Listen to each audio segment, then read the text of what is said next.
So we appreciate you being here. I'm Danny Rubin, the founder of Rubin. We have Alexis here. Alexis, explain your role on the team.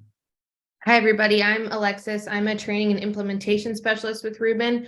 So I help onboard teachers and get them familiar with the curriculum in planning it out in their various courses. And before joining the Rubin team, I was a teacher for 6 years.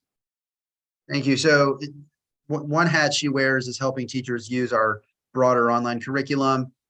The context of today, it's to answer questions and get you a very clear plan for how you want to roll out our contest to your students.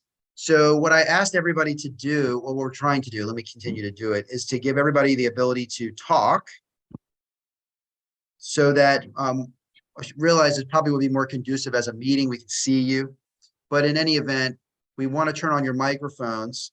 Hopefully by now you've understood that we are launching this free contest called America's Next Great Intern. And we will have students compete on different employability skill topics. And I will share my screen and we can look at the landing page as we go. And everything begins on February 1st. And what I'd like to do, because you came here, you signed up to at least you understand what's going on. I'd like to just treat it as a true Q&A and open the floor to questions and talk through the details with everybody. So let me just start with that before I would just give you all the details, everything about it. I know many of you already know what's going on. So what questions do you have? We're trying to turn on all your microphones. So flip on your mic, introduce yourself and where you're from, and let us know what you'd like to know. You can also put the question in the chat, but if you'd like to say it, that's fine too. So either way, tell us what's on your mind, how we can help you to have a successful contest experience with us.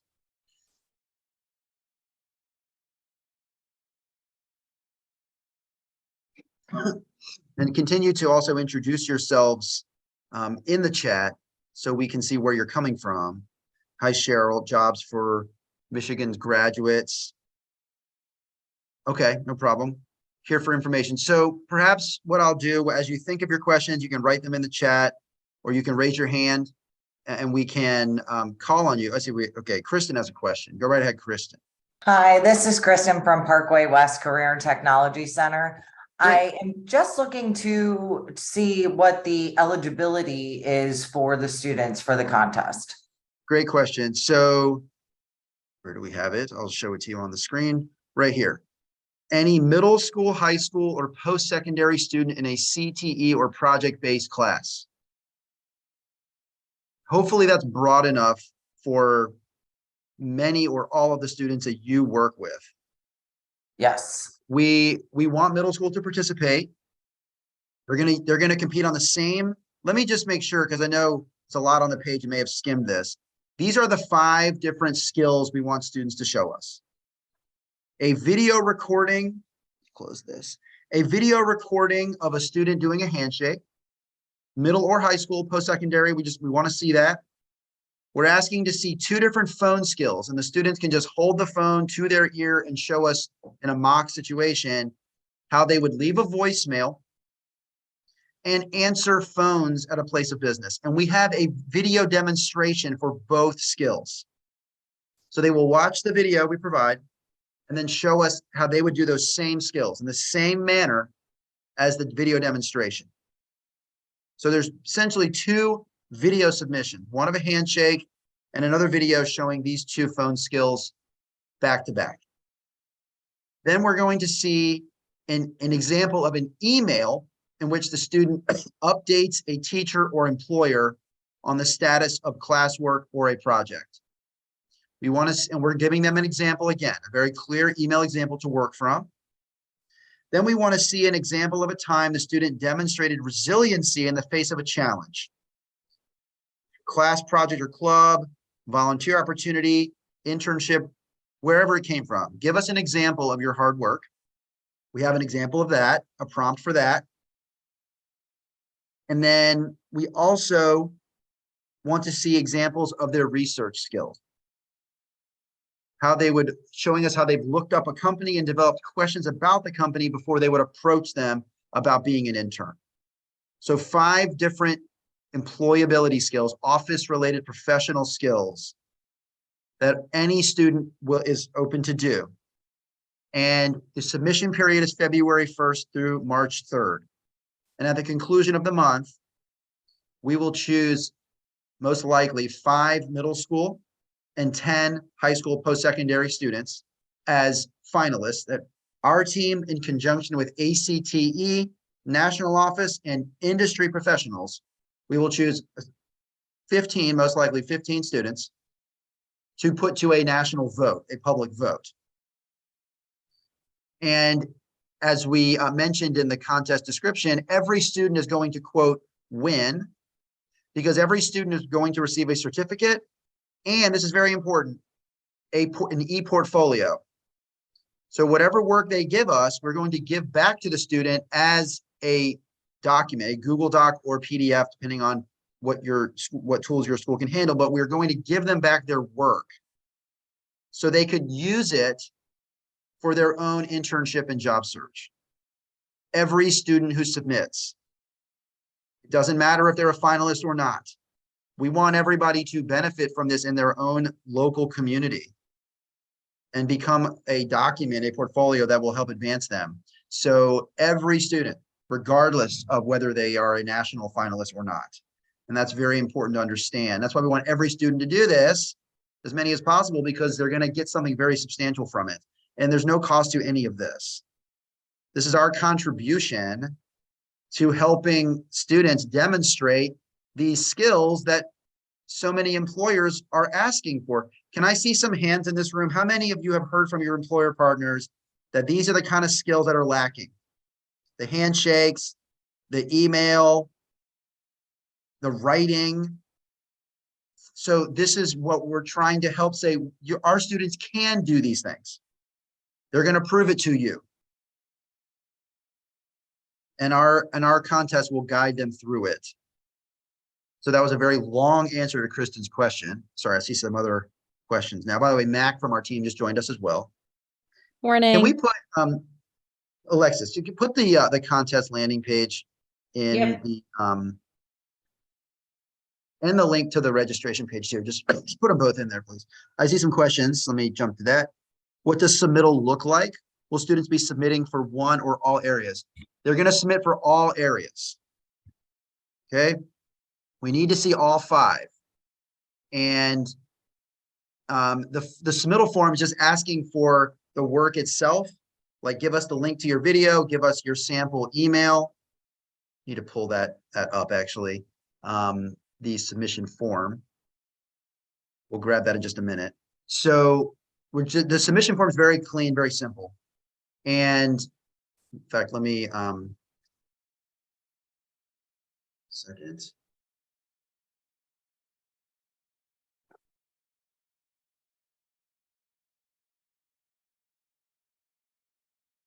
I'll show you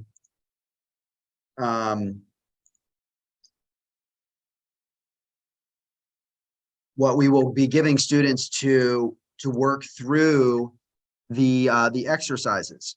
We have prepared a reference guide, which has detailed examples for every topic they are being asked to do. There's a video of a handshake they will model. There is a video of phone skills they will model. There is a sample with scripts and a prompt. It's very specific. They just need to follow this document. It tells them everything to do. We provide a sample. There's also videos at the top of every assignment explaining again what to do. We have a sample email to follow for like doing an update or report or summary of your work. So everything is here. And when you register for the contest, and I believe we just put the registration page and the contest landing page, when you register, you receive an email taking you to all of this information. So it's all laid out upon registration. And we're asking teachers and administrators to register so we have some record out there of who may be competing. This is year 1, and we don't quite know the impact and we would like to have some sense of who out there is planning to participate. So we're asking you to register, just some basic information, nothing too sensitive, just who are you, where are you from? Let me get to some more questions.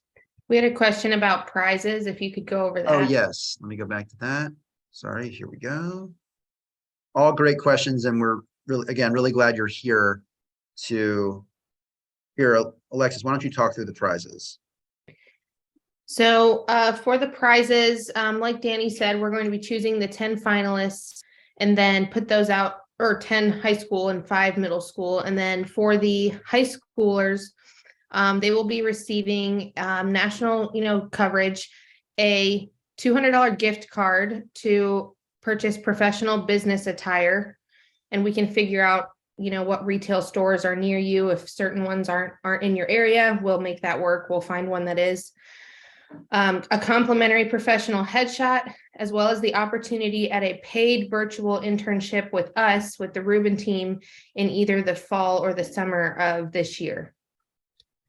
And Thank you. also the teacher of the first place student will receive a cash prize of $250 to use for your classroom. Yes, so we're trying to incentivize the teachers, or I also want to be clear, because we've had this discussion, teacher/coordinator. You might be in a coordinator role pushing out this contest. The teacher may not be as involved as you are. So we're going to ask the student when they submit their materials to us, who is your teacher or coordinator? And also, what is that teacher or coordinator's email address? And the reason is, as soon as the student submits to us the work, you will get an email that they submitted. So you know that it happened, instead of not having any sense of like, I don't know if they've done it or not. You will know the second they submit, it's a message that comes to you. And I do want to point out that the student is responsible for a waiver. Either they sign it, or if they're under 18, their parent or guardian signs, and it just states that, we can use their name and information in a public manner. And also that, we could share what they do with other students, perhaps, to show off the highlights and best of from this contest. So we are asking on the student submission form, we are asking, which I'll show you in a moment, we are asking for, it's a required field for the student to complete the waiver. Look at your question, 1 second. Okay, let's get back to our questions. We had another question above that one from Kristen. Does the student need a school to submit, or could her daughter just submit independently to participate? Well, your daughter must be connected to a CTE or project-based class. So that's the stipulation. So it would have to be clearly labeled as such that your daughter at another school is part of a program. Because this is a CTE focused contest. And what we really hope to do as a broader goal is to promote CTE to the outside world. What we're going to do when we have our finalists ready for public vote is we will be telling the media in those cities or regions that a student from your school system is a finalist. And that's going to put attention on CTE in the broader public, like your local TV station, your local newspaper. So we want to help CTE gain visibility through this contest and highlight the important work that all of you are doing back home. Because as you know, CTE is a wonderful community, but it's a little insular. And the outside world doesn't always know what you're doing. They don't know all the classes that are available, necessarily all the pathways. We want to highlight that and essentially collaborate to tell the country how important CTE is to this country's future. I will share with you, just so you have eyes on it, what the submission form looks like. It's very simple. It's not a lot to it because we want to focus the attention on that reference area of giving them guidance. So we're asking for the student for first and last name, email address, their school and their class. You see it says teacher/coordinator. So we can tell you when they submit, and we know what school and teacher they're connected to. We're asking for their grade level. And then simple short boxes for their submissions for each category. And each time we are sending them back to this reference guide. Everything we want them to follow is over here. So this form is very clean, minimal, and they can do their work somewhere else and then paste it over here. So, and then they have to submit their waiver. And then they can submit. See some other questions.